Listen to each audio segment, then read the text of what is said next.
she's not too worn out for the rest of the service. Tēnā koutou te whānau o Auckland Unitarians. Tēnā koutou nā manahiri. No mai, hire mai ki tēnei whare karakia a te atua. Mary kiri mete kia koutou. Merry Christmas to all, and welcome to our annual Christmas Eve Candlelight service. Candlelight services are a challenge in the Southern Hemisphere, but we're going to do our best. My name is Clay Nelson, and I have the privilege of being this congregation's minister. We're delighted you have chosen to share this special evening with us. We've been celebrating this service for 119 times since the doors first opened. We hope you'll stay after this service to share a light supper with us, catch up with old friends, and maybe make some new ones. And now concerning the reason you came tonight. Tonight's service acknowledges the roots of our Unitarian faith by celebrating the Christmas story, but just as importantly, the delights of the Southern Hemisphere's summer solstice. Christmas is an inclusive holiday, offering joy, peace, and goodwill to everyone, be you Christian, secular, humanist, pagan, Muslim, Jewish, Buddhist, Hindu, or none of the above. I invite you to stand if you're able to sing Joy to the World. Be careful. They may not be the words you are familiar with.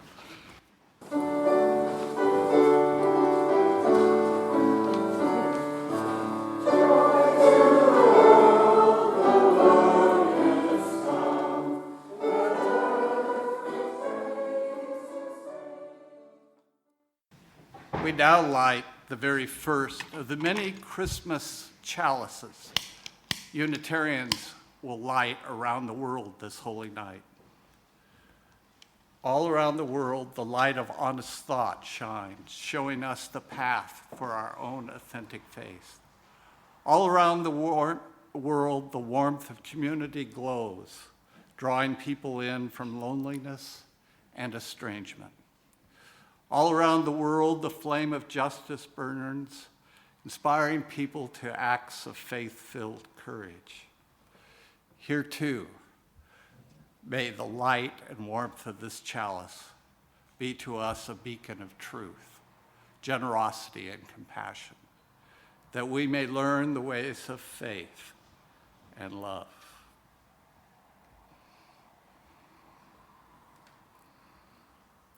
For our first reading, it's my thoughts on how Unitarians save Christmas. Christmas has a long history of sparking culture wars between pagans versus Christians, Christians versus Christians, and Christians versus secularists. As a result, by the 17th century, Christmas had fallen on hard times. It was no longer either happy or merry. One of the great ironies of history is that it was Unitarians who came to its rescue. Ironic because Unitarians did not consider Jesus the only Son of God, or read the birth narratives literally, or thought he was born on December 25th. They were the unlikeliest of white knights. What motivated these former Puritans was the new cult of domesticity. That was a hot new trend at the time. This new concept of family emphasized the importance of tender, intimate feelings between husband and wife, between parent and child, and among siblings. This concept encouraged the careful nurturing of children's minds and spirits. Discipline was to be instructive, not harsh. The home was seen as a sanctuary from the stress and demands of commerce. The Unitarian effort to save or perhaps reclaim Christmas was twofold. The first effort was to heighten the religious overtones of the day by holding religious services on Christmas Day. That didn't really catch on with Unitarians, but the second did. It was to urge banks, shops, and other businesses, and even schools, to close for the day, something that had never been done before, so that the family could spend the day together. As part of that effort, they were not averse to indulging pagan elements of the holiday, in particular the Christmas tree. In 1832, the Unitarian minister Charles Follen and his wife Eliza delighted party guests with something quite remarkable, a Christmas tree. He had brought the pagan tradition with him from his native Germany, from where he had been exiled. Upon settling in Cambridge to become Harvard's first professor of German, he had met Emerson and other transcendentalists who motivated him to become a Unitarian minister, noted abolitionist, and advocate for religious freedom. Unitarians also contributed to Christmas music that mostly promoted peace, with the exception of Jingle Bells by Unitarian James Pierpont.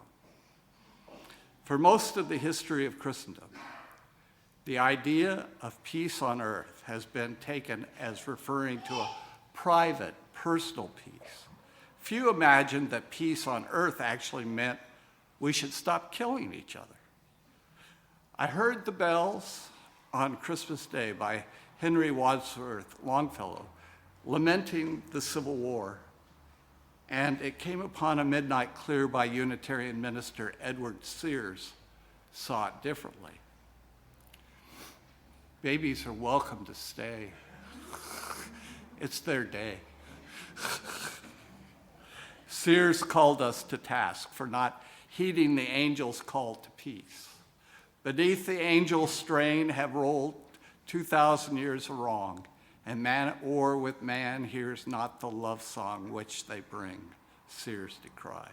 His lyrics raised objections from a number of Christian conservatives at the time. Many people said contemptuously that Sears' hymn was just the sort of thing you would expect of a Unitarian. All this contributed to saving Christmas, but the most important contribution was by a Unitarian who connected Christmas to the social gospel. In doing so, he popularized the idea of Christmas being an occasion to give to those less fortunate and to gather family or friends around laden dinner tables and Christmas trees filled with lights, decorations, and toys. In 1842, Charles Dickens traveled to America and chronicled his disillusionment with the country's institutions, especially slavery. Yet Dickens praised his visit to Boston, where he met Ralph Waldo Emerson and William Ellery Channing. On returning home, Dickens took a pew at the Unitarian Little Portland Street Chapel in London.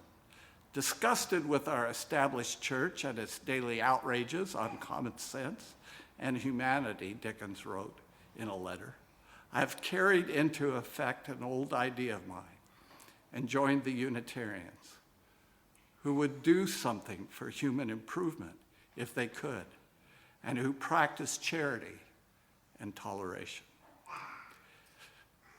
In 1843, shortly after his return from America, he wrote A Christmas Carol.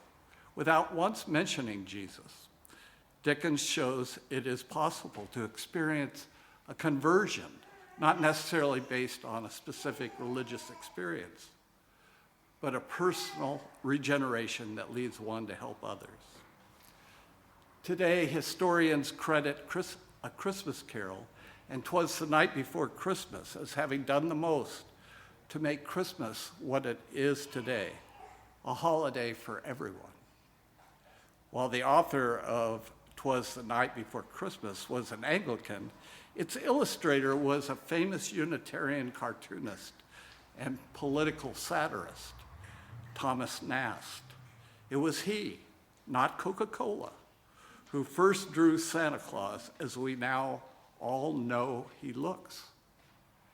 and made his home the North Pole, where he could belong to all the world's children, no matter their faith or no faith. And that is how Unitarians won the Christmas wars. We made it merry again through inclusion, not exclusion. We did it by making it a time of joy and wonder for all. We made it a holiday in which people of any belief system could participate. It reminds us to nurture our families. It recognizes that as humans, we need moments to forget about our station in life and the worries and responsibilities that come with it, and let loose a little. It honors our admiration for the just and compassionate world Jesus hoped we would create, without worrying about who he was, but more about who we are and how we treat one another, especially the unfortunate. We lifted it up as a day of transformation, that we might become more human all year round. So in the words of Tiny Tim, Merry Christmas to all. God bless us, everyone. Please stand if you're able to sing "O Christmas Tree."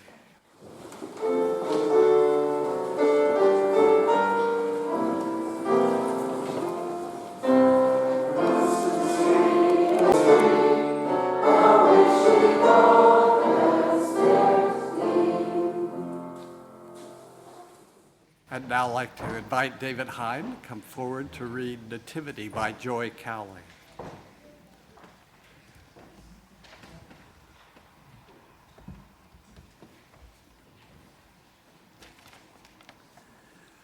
Look, now, it's happening again. Love, like a high spring tide, is swelling to fullness and overflowing the banks of our small concerns. And here again is the star, that white flame of truth, blazing the way for us through a desert of tired words. Once more comes the music, angel song that lifts our hearts and tunes our ears to the harmony of the universe, making us wonder how we ever could have forgotten. And now the Magi within us gather up gifts of gold and myrrh, while that other part of ourselves, the impulsive, reckless shepherd, runs helter-skelter with arms outstretched to embrace the wonder of it all. We have no words to contain our praise. We ache with awe. We tremble with miracle, as once again, in the small, rough stable of our lives, Christ is born.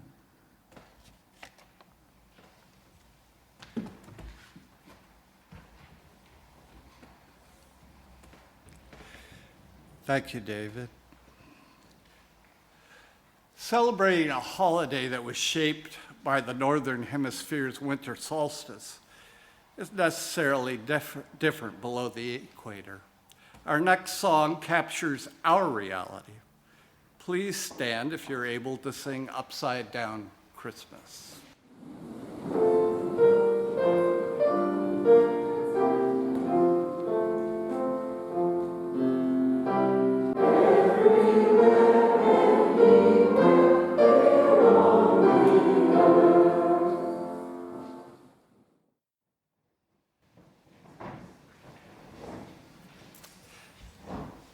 I've done this reading before by Robert Fulghum, who's a Unitarian minister and author. I love it because I've, in my many years as a minister, have had to endure several Christmas pageants that didn't quite go as planned. Our church had not had a full-blown Christmas pageant in years. For one thing, we had become fairly rational about the season, content to let the Sunday school observe the event on their own turf in a low-key way. Then, too, there was the last time we'd gone all out. That week of the Christmas pageant coincided with an outbreak of German measles, chicken pox, and the Hong Kong flu. The night of the pageant, there was a cyclone, a partial power failure that threw some people's clocks off, and one of the sheep hired for the occasion got diarrhea. That was about par for the course, since Joseph and the two wise men threw up during the performance, and some little angels managed to both cry and wet their pants. To top it off, the choir of teenagers walking about in an irresponsible manner with lighted candles created more a feeling of the fear of hellfire and the wrath of God than a feeling of peace on earth. I don't think it was really all that bad, and maybe all those things didn't happen the same year. But a sufficient number of senior ladies in the church had had it up to here with a whole hoo-ha and tended to squelch any suggestion of another pageant. It was as if cholera had once again been among us, and nobody wanted to go through that again. But nostalgia is strong, and it addled the brains of those same senior ladies as they considered the pleas of the younger mothers who had not been through this ritual ordeal and would not be dissuaded. It was time their children had their chance. And in short order, people who kept saying, "I ought to know better," were right in there making angel costumes out of old bed sheets, cardboard, and chicken feathers. Just the right kind of bathrobes could not be found for the wise men, so some of the daddies went out and bought new ones and then backed a ute over them to age them a bit. One of the young mothers was pregnant, and it was made clear to her in loving terms that she was expected to come up with a real newborn child by early December. She vowed to try. An angel choir was lashed into singing shape. A real manger with real straw was obtained, and while there was a consensus on leaving out live sheep this time, some enterprising soul managed to borrow 2 small goats for the evening. The real coup was renting a live donkey for the Mother Mary to ride in on. None of us had ever seen a live donkey ridden through a church chancel, and it seemed like such a fine thing to do at the time.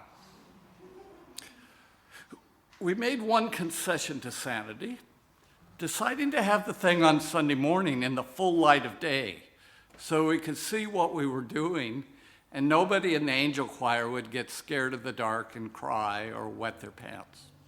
No candles either, and no full rehearsal. These things are supposed to be a little hokey anyhow, and nobody was about to go through the whole thing twice. The great day came, and everybody arrived at church. Husbands who were not known for regular attendance came, probably for the same reason they would be attracted to a train wreck. It wasn't all that bad, really, at least not early on. The goats did get loose in the parking lot and put on quite a rodeo with the shepherds, but we hooted out the carols with full voice, and the angels got through its first big number almost on key and in unison. The Star of Bethlehem was lit over the manger, and it came time for the entrance of Joseph and Mary, with Mary riding on the hired donkey, carrying what later proved to be a Raggedy Andy doll since the pregnant lady was overdue. It was the donkey that proved our undoing. The donkey made 2 hesitant steps through the door of the chancel, took a look at the whole scene and seized up, locked his legs, put his whole body in a cement condition well beyond rigor mortis, and the procession ground to a halt. Now, there are things you might consider doing to a donkey in private to get it to move, but there is a limit to what you can do to a donkey in church on Sunday morning in front of women and children. Jerking on his halter and some wicked kicking on the part of the Virgin Mary had no effect. The president of the Board of Trustees, seated in the front row and dressed in his Sunday best, rose to the rescue. The floor of the chancel was polished wood, and so with another man pulling at the halter. The president of the board crouched at the stern end of the donkey and pushed slowly, sliding the rigid beast across the floor inch by stately inch. With progress being made, the choir director turned on the sound system, which blared forth a mighty chorus from the Mormon Tabernacle Choir, accompanied by the Philadelphia Orchestra. Just as the donkey and his mobilizers reached mid-church, the CD player blew a fuse, and there was a sudden silence. And in that silence, an exasperated voice came from the backside of the donkey. "Move your ass, you son of a bitch." Followed immediately by a voice from the rear of the church, the donkey pusher's wife, "Leon, shut your filthy mouth." And that's when the donkey brayed.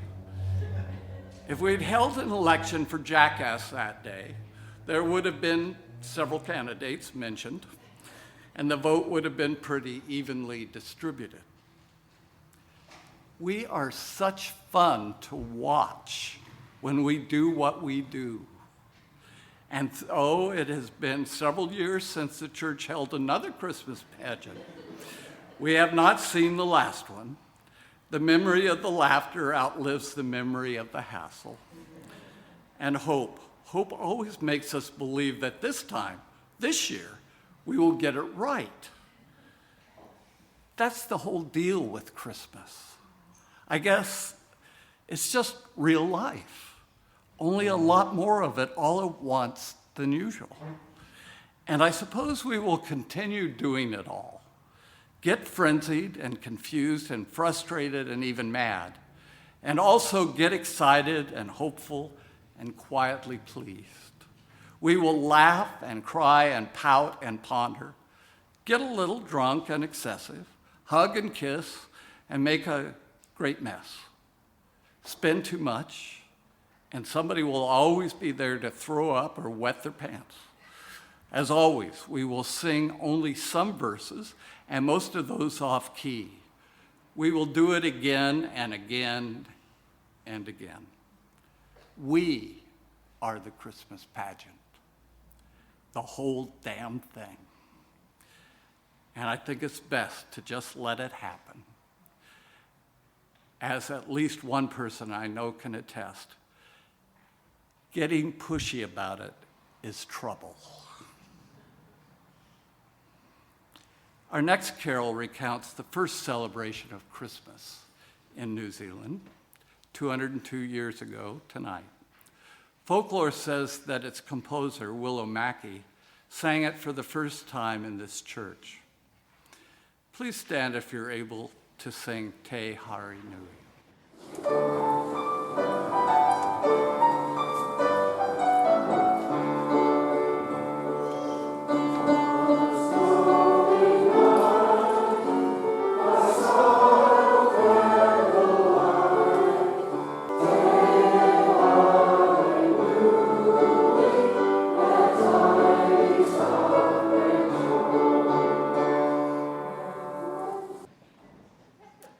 I would now like to invite Rachel McIntosh to read a very different kind of story about St. Nicholas, Candle in the Dark by Mel Jones.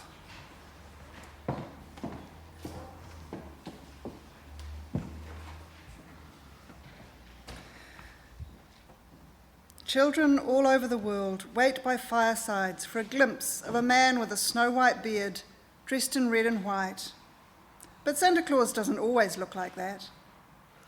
If you don't believe me, ask Kim Chi, a little one-armed peanut girl who met Santa Claus face to face. That was 2 years ago, but she will never forget, nor will any of us who know the story. Of course, the little Vietnamese girl didn't realize that the tall, thin man with the wide grin, who purchased a small bag of peanuts from her, paying 3 times the normal amount, was really Santa Claus. At first, she thought he was just another American soldier looking for something to do on the narrow streets of Quang Ngai. But there was something different about the way he looked into her dark brown eyes. It was as if they weren't eyes at all, but bright candles on a Christmas tree. There was no ho, ho, ho in his voice as he inquired about the pain in her arm. Only soft sounds came from his lips, like petals falling from a tree. When he gently raised her sleeve, exposing the raw bone left there after a portion of her arm had been shot away, she didn't cry the way she usually did when the village children teased her. His touch was as soft as the feathers of a swan, his fingers soothing. "Yes, we can do something about that," he said in a language she had heard the Americans use. "But first we'll have to consult your parents." Then, in perfect Vietnamese, he explained he wanted to talk to her mother. "Impossible," she told him. "Mother is with the angels." "Your father?" he asked. "Him gone too. Viet Cong shoot. Same time shoot me. Do this," she told Santa Claus, pointing to the empty place below her elbow, but smiling proudly because she had spoken his language. When he took her good hand in his, she followed him to the jeep parked by the curbside, not the least bit surprised that it wasn't a sleigh pulled by 8 tiny reindeer. Besides, she had heard the other children in the village say that sometimes Santa used a helicopter to get around on Christmas Eve. Later in the hospital, Santa Claus was dressed in a white cap and gown as he gave instructions to his helpers, some Vietnamese, some American, but all dressed in white and paying more attention to her than anyone else in the world ever had. When she awoke the next evening, he was gone. Gone too was the pain in her left arm.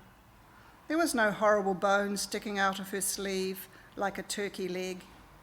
In its place was a clean white bandage, and on the table alongside her bed was a small Christmas tree with a note pinned to it.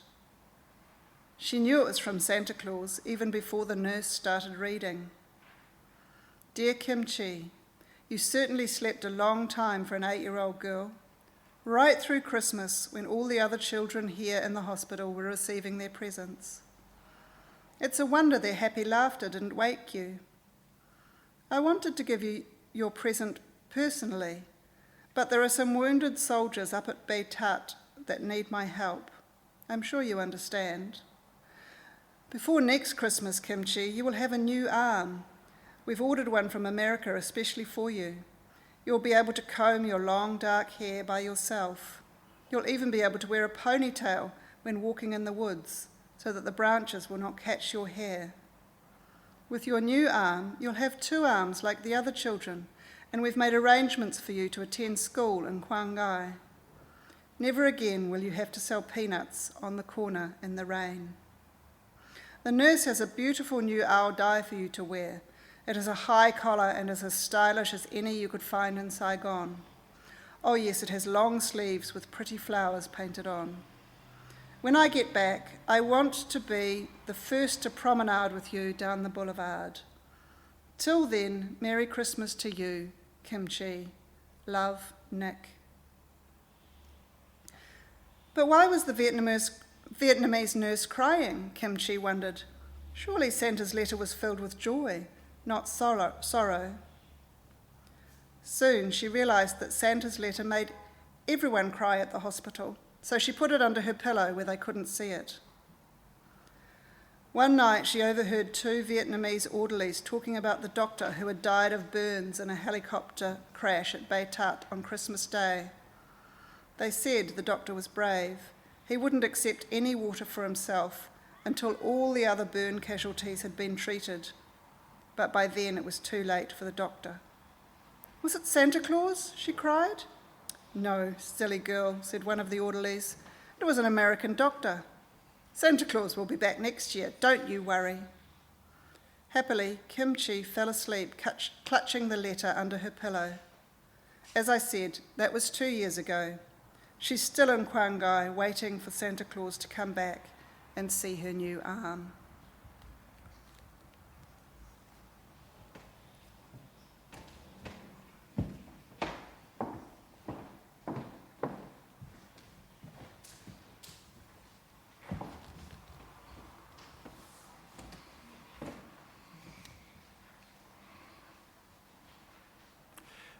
Let us now stand to sing It Came Upon a Midnight Clear, written by Unitarian minister Edward Sears in 1849.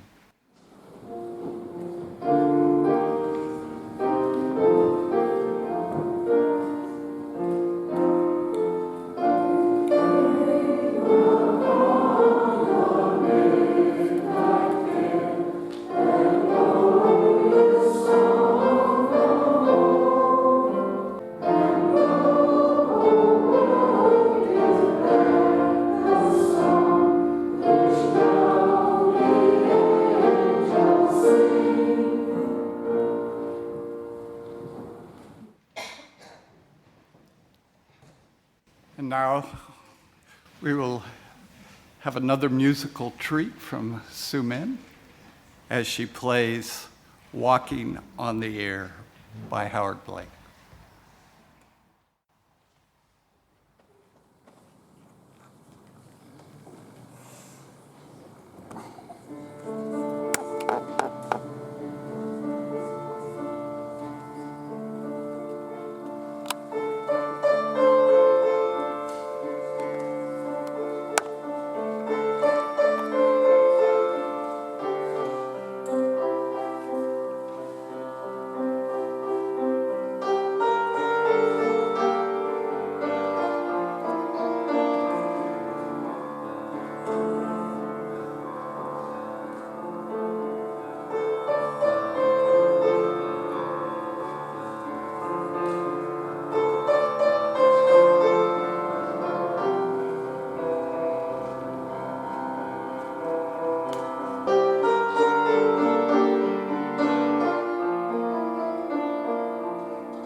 The King James Bible translates the Persian word magi as wise men. But in truth, the magi of the Persian court were both men and women. So it might have been, in truth, 3 wise women who followed the star. I now invite Sally Mabel to read Norma Farber's The Queens Came Late.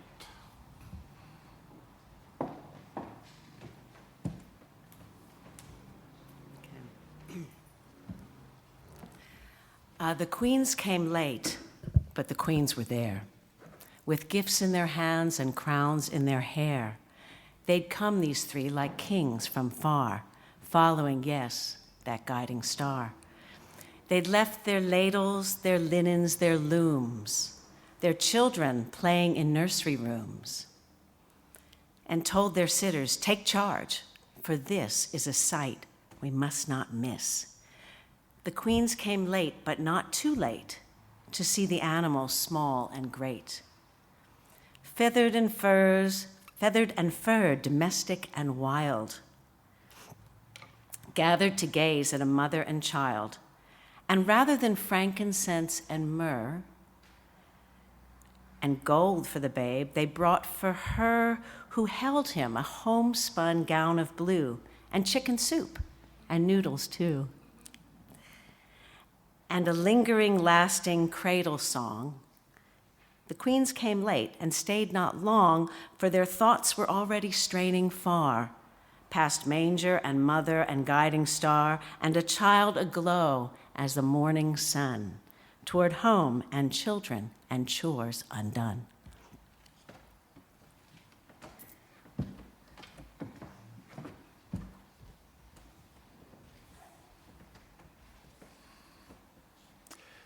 Christmas is a time we're called to be especially generous to those in need. This year, our koha will be shared with UNICEF for their work with Syrian children and the Rainbow Youth. Our management committee has pledged to match your generosity dollar for dollar. So make it hurt. Please be as generous as you can. Please stand if you're able to sing appropriate new words to Away in the Manger by Kiwi Shirley Murray.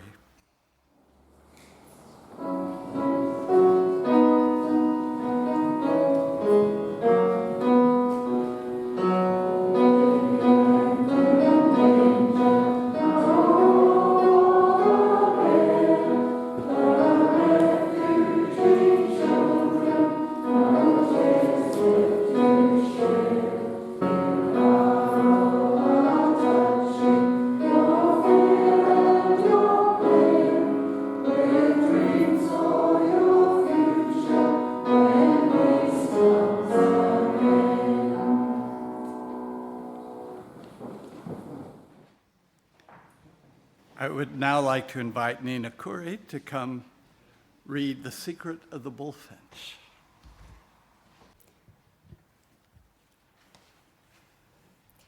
At a quaint German inn near the Austrian border, the bullfinch perched in its cage in the dining room, where it regularly serenaded customers.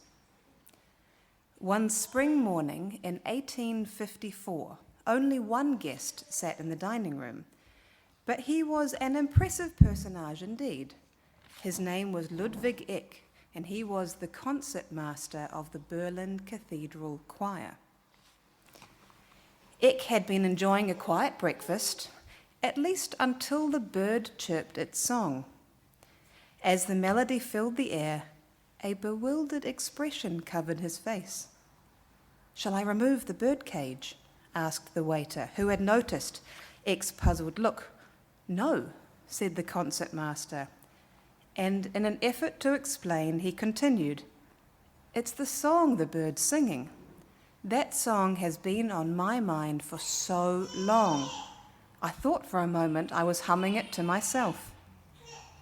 7 years earlier, Eck had been asked by officials of his celebrated choral group to find the composer of that tune. "The emperor himself has requested that the person who wrote the song be found," explained the concertmaster. "The song has no name above it in our hymn book, but has become a great favourite of the emperor. He wants to meet the person who wrote it." For 7 long years, Eck had searched for the composer of the emperor's favourite hymn. He had travelled to all corners of Germany and to nearby countries in his quest.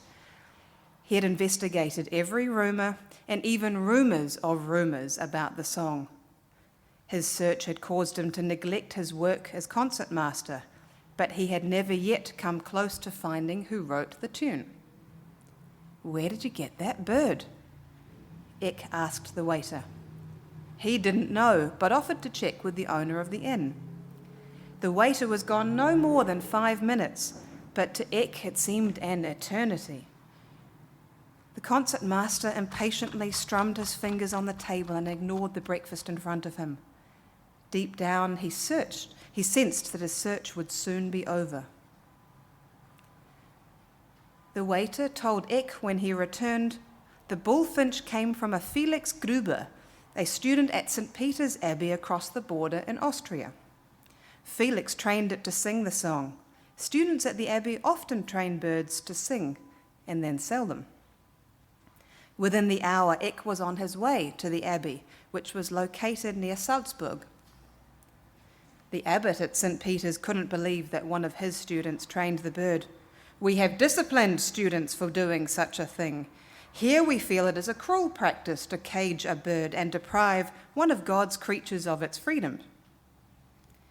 Nevertheless, the concertmaster insisted on speaking with Felix Gruber. "I am on my emperor's business," he said. A few minutes later, the youth, who was about 15, stood in the abbot's office.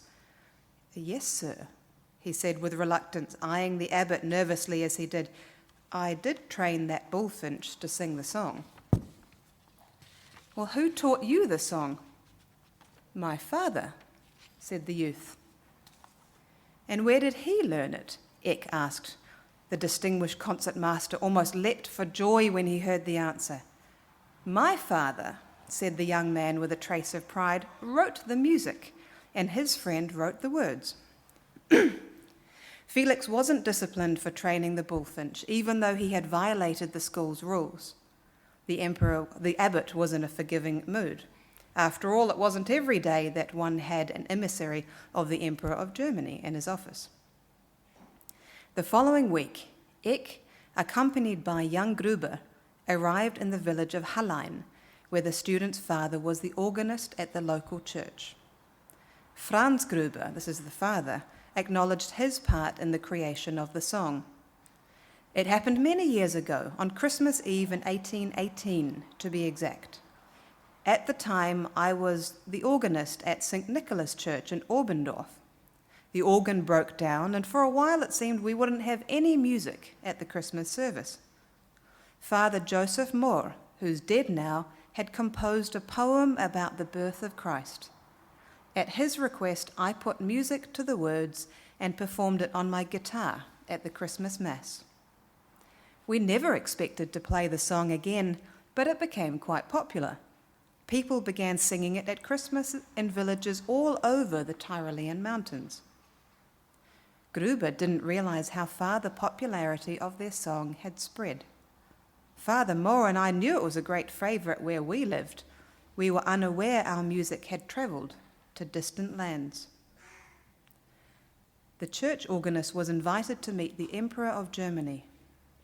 He's been waiting a long time to meet the person who created his favourite song, the Song from Heaven, Eck said to Gruber. The Song of Heaven? Gruber was puzzled. That's what we call your song here in Germany, said the concertmaster. What do you call your song? We call it what Father Moore called it when he wrote his poem, said Gruber. Silent Night.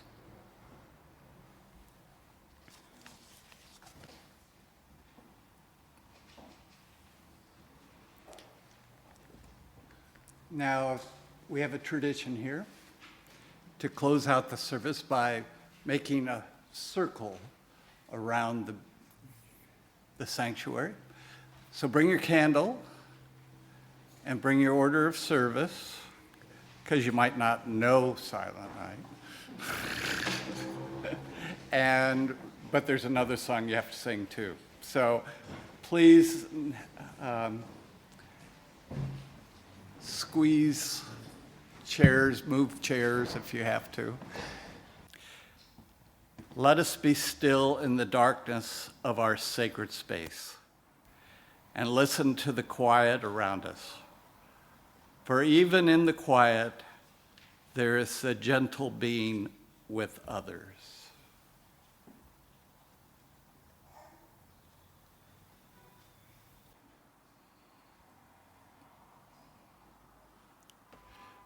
Share the light. Let us feel the warmth of our community, knowing we are not alone.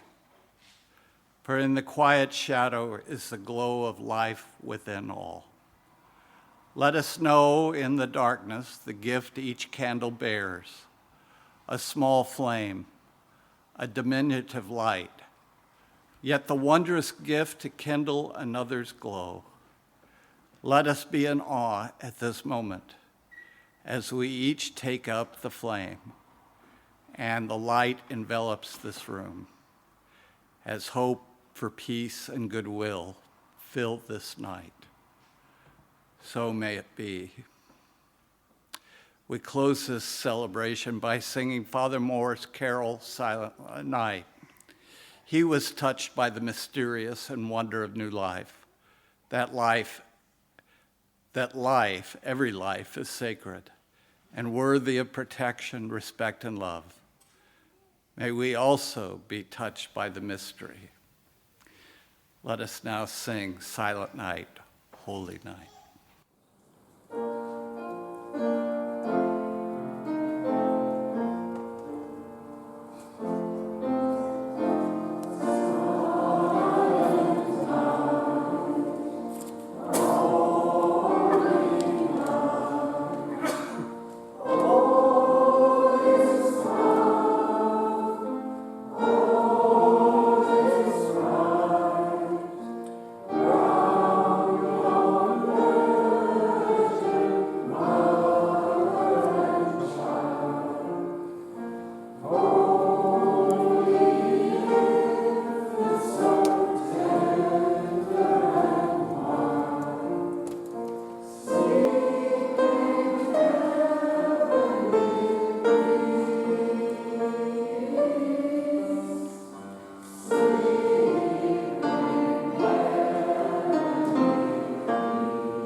would now like to invite Sally Mabel to come forward to sing "The Work of Christmas Begins."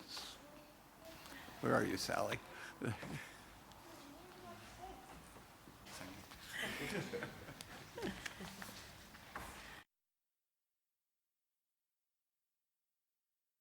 When the song of the angels is stilled, when the star in the sky is gone, when the kings and princes are home, and when the shepherds are back with their flocks, then the work of Christmas begins. To find the lost, to heal those broken in spirit, to feed the hungry, to release the oppressed, to rebuild the nations, to bring peace among all peoples, to make a little music with the heart, and to radiate the light of Christ every day, in every way, in all that we do and all that we say. Then the work of Christmas begins.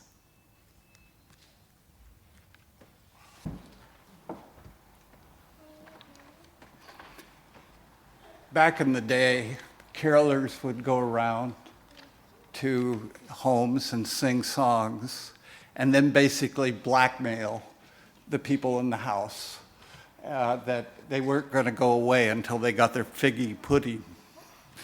So as we prepare for our light supper, it seemed an appropriate way to end the service. Let us sing, "We Wish You a Merry Christmas."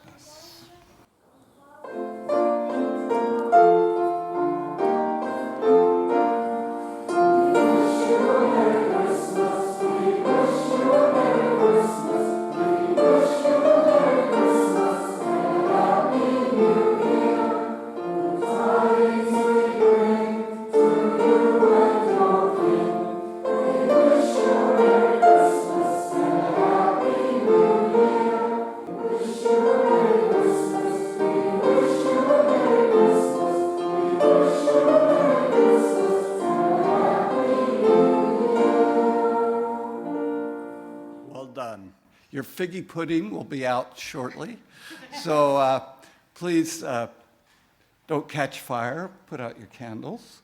We'll have some light, and it'll take a minute to get things out, but enjoy.